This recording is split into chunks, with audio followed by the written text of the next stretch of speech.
جب روح نکلتی ہے تو انسان کا منہ کھل جاتا ہے، ہونٹ کسی بھی قیمت پر آپس میں چپکے ہوئے رہ نہیں سکتے۔ روح پیر کو کھینچتی ہوئی اوپر کی طرف آتی ہے۔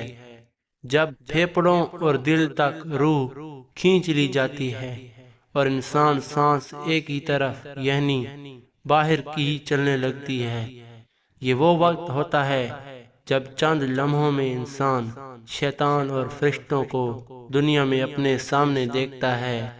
ایک طرف ابلیس اس کے کان میں کچھ مشورے دیتا ہے تو دوسری طرف اس کی زبان اس کی عمل کے مطابق کچھ الفاظ ادا کرنا چاہتی ہے۔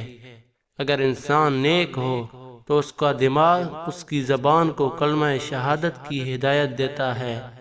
اگر انسان کافر ہو، بد دین، مشرک یا دنیا پرست ہوتا ہے تو اس کا دماغ کنفیوژن اور ایک عجیب ہیبت کا شکار ہو کر شیطان کے مشورے کی پیروی کرتا ہے اور بہت ہی مشکل سے کچھ الفاظ زبان سے ادا کرنے کی بھرپور کوشش کرتا ہے۔ یہ سب اتنی تیزی ہوتا ہے کہ دماغ کو دنیا کی فضول باتوں کو سوچنے کا موقع ہی نہیں ملتا۔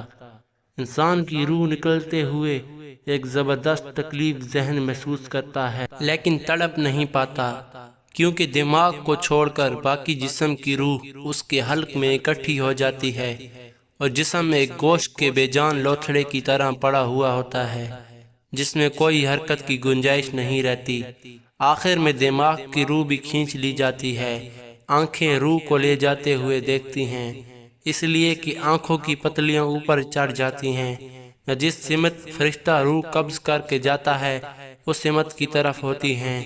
اس کے بعد انسان کی زندگی کا سفر شروع ہوتا ہے جس میں روح تکلیفوں کے تہخانوں سے لے کر آرام کے محلات کی آہٹ محسوس کرنے لگتی ہے، جیسا کہ اس سے وعدہ کیا گیا ہے جو دنیا سے گیا واپس کبھی نہیں لوٹا، صرف اس لیے کہ کیونکہ اس کی روح عالم برزخ کا انتظار کر رہی ہوتی ہے جس میں اس کا ٹھکانہ دے دیا جائے گا۔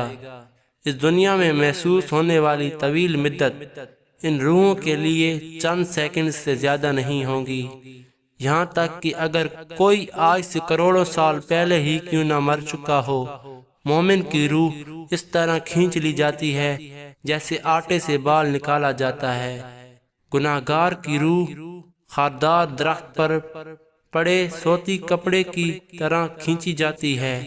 اللہ ہم سب کو موت کے وقت کلمہ نصیب فرما کر آسانی کے ساتھ روح قبض فرمائے اور نبی پاک صلی اللہ علیہ وآلہ وسلم کا دیدار نصیب فرمائے، آمین۔